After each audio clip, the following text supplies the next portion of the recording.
Thank you for joining us this evening for our first webinar of 2017. And what better way to start the new year than by working on you? Now, are you ready to have some fun? Are you willing to let your imagination run wild? Are you committed to grabbing hold of your life and squeezing it for all of the power, passion, and juice that you know can be yours? Are you ready to celebrate this new year by creating a new you, the you have always wanted to be? If you answered yes, then let's get started.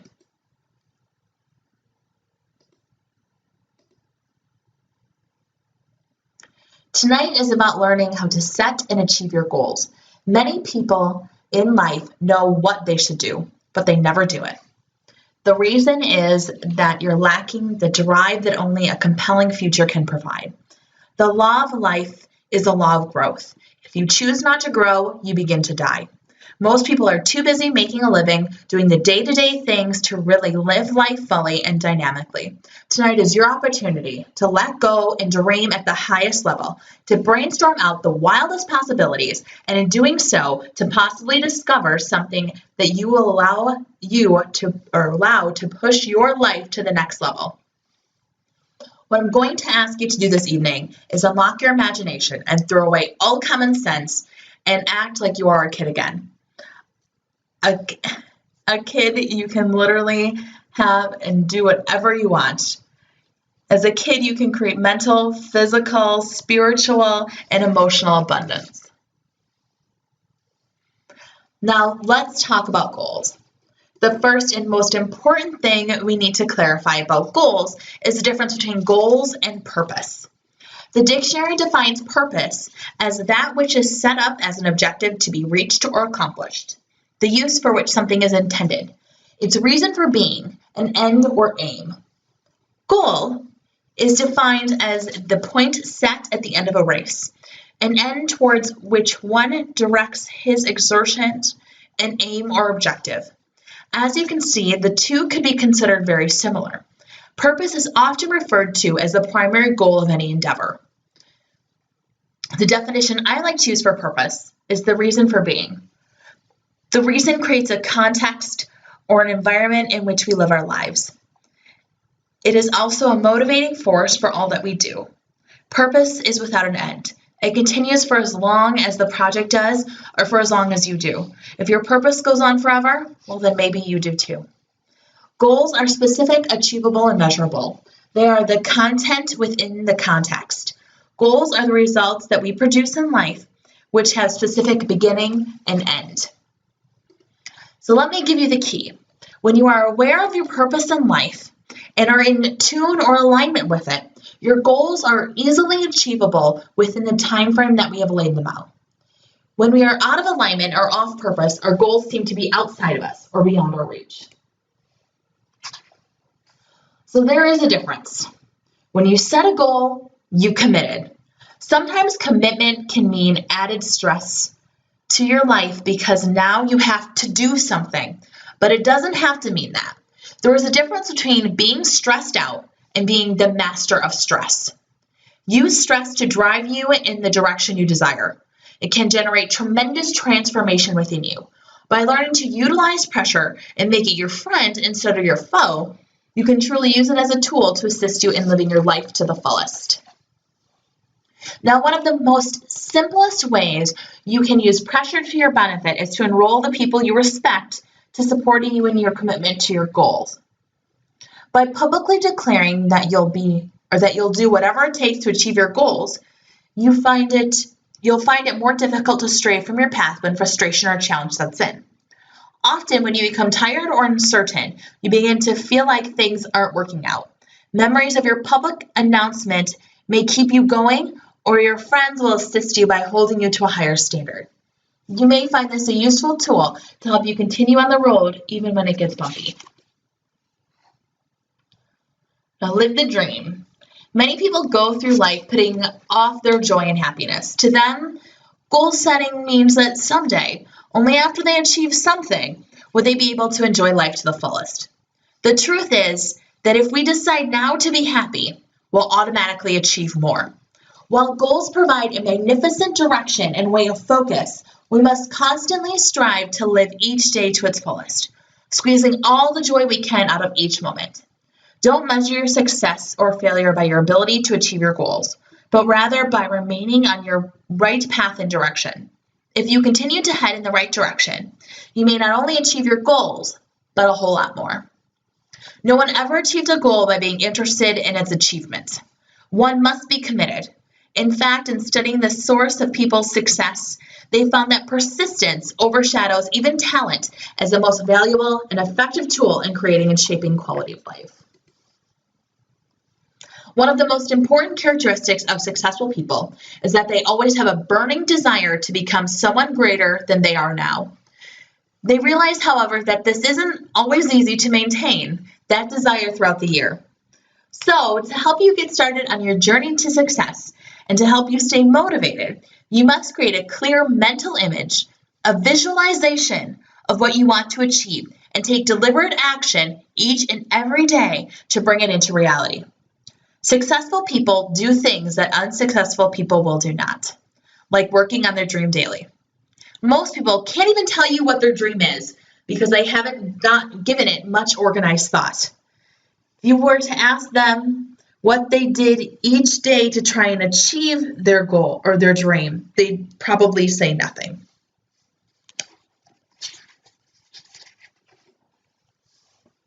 They would try to offer you a logical reason or excuse for their lack of action.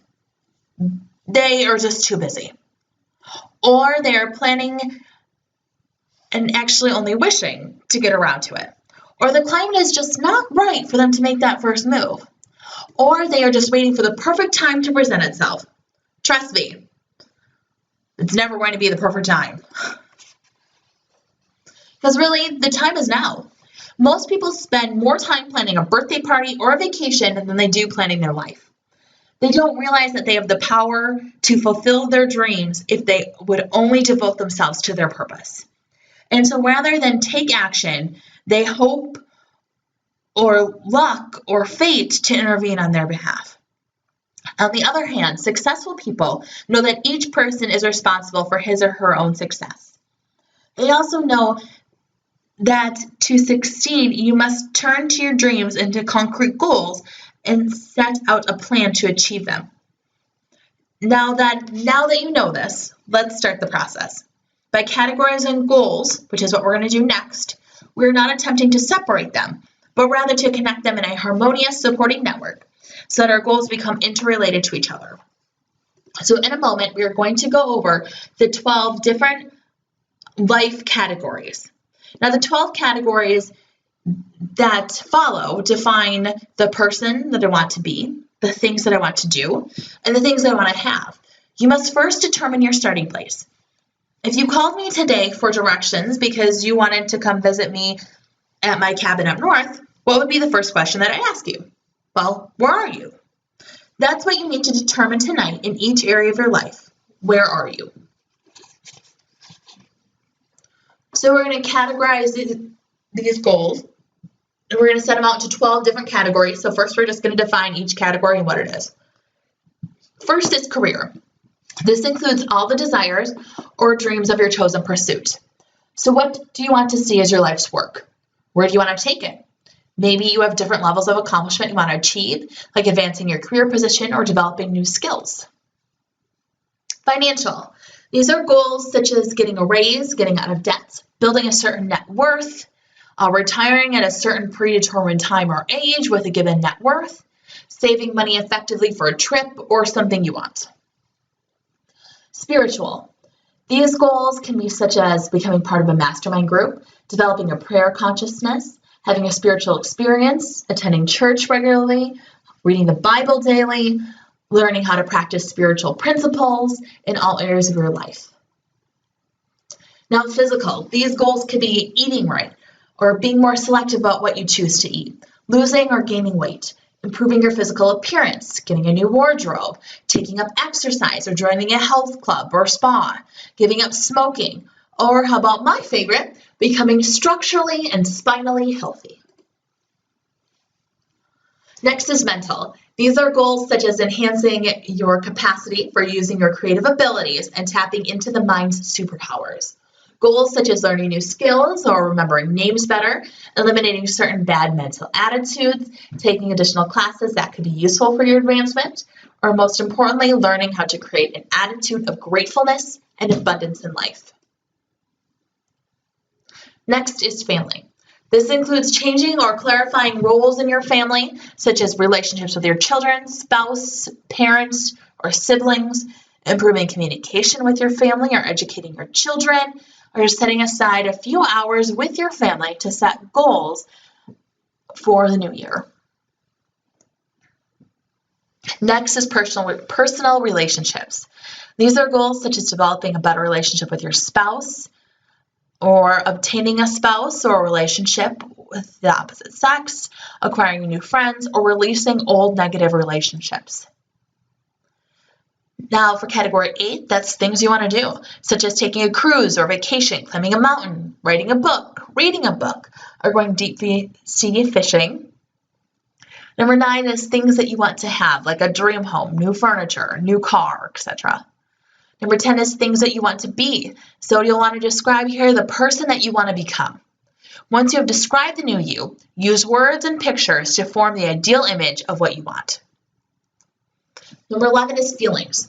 This can include goals which reflect positive attitudes and emotional changes, such as experiencing joy each day no matter what is happening, feeling good, being excited, awake, alert, alive, enthusiastic, surrendering resentment, irritability, anger, blame, guilt, or other negative emotions and attitudes. The progress you make with your feelings will determine your success in all other goal categories. And number 12 is miscellaneous. So that's basically anything that does not fit into one of the other categories. So now we're going to talk about the 9 steps to successful goal planning. So the goal first must be considered and established for the right purpose. Now you want to limit to no more than 3 goals in each area. And really when we start goal setting, we're just going to start with 3 goals total. The goal must be realistic, uncomplicated, and attainable. The goal must be clearly set forth in writing. The goal and all individual entities of the goal must be specific. The goal must be accompanied by a written step-by-step plan. The goal must be accompanied by realistic incremental deadlines. Others involved in the goal must share realistic purpose. And number 9, progress must be closely monitored and plans necessary to set and achieve the goals in each adjusted as required. So now we're going to talk about the step-by-step process. So let's start it. First, you're going to want to grab a piece of paper, and let's call this sheet your sheet of wild ideas. I want you to write down everything you want to have or do in your life. This is where you open up your imagination, allow yourself to be that kid again, and let nothing stand in your way. If you could have something or be anything, what would it be? So you want to pause this video and give yourself about 5 to 10 minutes to brainstorm what that would be. Next, I want you to write down what 2 decisions you have been putting off, and that when you make them, they will change your life. For example, that could be going back to school, going on a dream vacation, starting a new business, choosing to start a family. So then you'll want to pause, give yourself a couple minutes for this. And next, now list 3 simple things that you can immediately do that will be consistent with your 2 new decisions.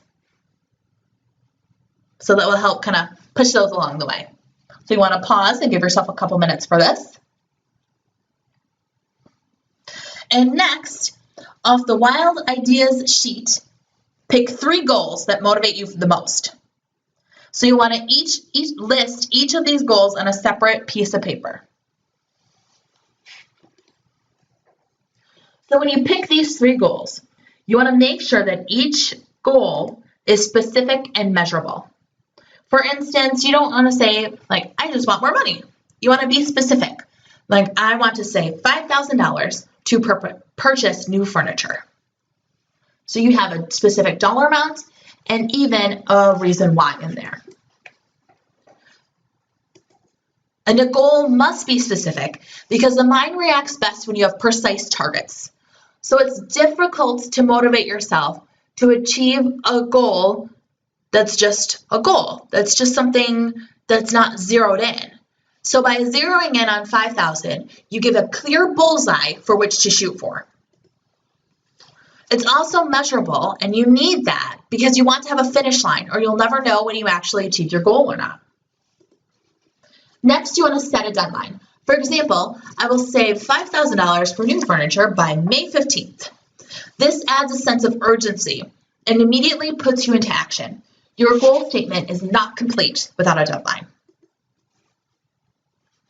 Next, for your goals, you want to ask yourself 3 questions. First being, is this goal really mine? A true goal is something that you want to achieve for yourself. You cannot commit to someone else's expectation of you. This cannot be something that you feel you must do or should do out of fear or guilt. Second, can you visualize yourself achieving this goal? You will give yourself an extra boost if you can see yourself reaching your destination. Make the extra effort to come up with a clear mental picture, already having attained your dream, and also seeing what your life will be like when you have obtained this dream. You want to create this picture and step into it. You can even create a dream book or a vision board by cutting out pictures that represent your goal. This will help you to crystallize your vision, allowing it to become easier to obtain, and give yourself a visual reminder of what the goal is and what you're working towards. Next, you want to rate how much you really want to achieve this goal. On a scale of 1 to 10, rate your goals in terms of your desire to obtain it. If you're not enthusiastic about achieving the goal, you shouldn't waste your time pursuing it. So only go for goals that you rate 8, 9, or 10 on the scale. Once your goals have passed these tests, you are prepared to make the mental commitment to achieve them. On the bottom of your goal sheet, write the answers to the following questions. First, identify the obstacles that you will need to overcome in order to achieve these goals. This could range from your own attitudes or the attitudes of people around you. It could pertain to a lack of finances or specific training. Consider how you might then move past these roadblocks. Next, identify the skills and knowledge that you need to acquire. Do you need to learn how to use a computer better or how to market a product? And third, identify the people, groups, and organizations that you'll need to work with. Who do you need to interact with in order to achieve your goals? For instance, you might have to take an educational seminar like this one. And now ask yourself, what's in it for me? This is extremely important. List all the benefits that you will receive by achieving this goal. Will you be more financially secure? Will your family relationships be better? Will you have a greater job satisfaction? To help you answer this question, why did you rate this goal an 8, 9, or 10 to begin with? This is so important because then whenever you feel discouraged or have lost focus on your goal, review back to this list of the reasons why and the benefits to remind yourself why you wanted to achieve this goal in the first place. And then map out a plan to achieving your goal simply. Never take on more than 3 goals at one time to focus on. It's time to create the baby steps or actions to make this goal a reality. What small steps would it take for you to work on a day-to-day basis to bringing you closer to the end result? For example, if you want to lose weight, you may want to exercise a certain amount of minutes each day. Or maybe an action step would be to write a food journal or write down everything that you eat and how you feel after you eat it. Maybe a step would be to create a list of good foods and make a meal plan or a menu for you to follow each week. But you get the idea. Now I want you to take some time and create your action steps. Remember, small steps done each day will move you closer and closer to your goal, and before you know it, you will have achieved it. Now read over and visualize your goals daily. Get to work, and more importantly than anything, have fun. Thank you for joining us for our webinar. If you would like more information about our future webinars, you can email us at info@healthychoicefamilychiropractic.com.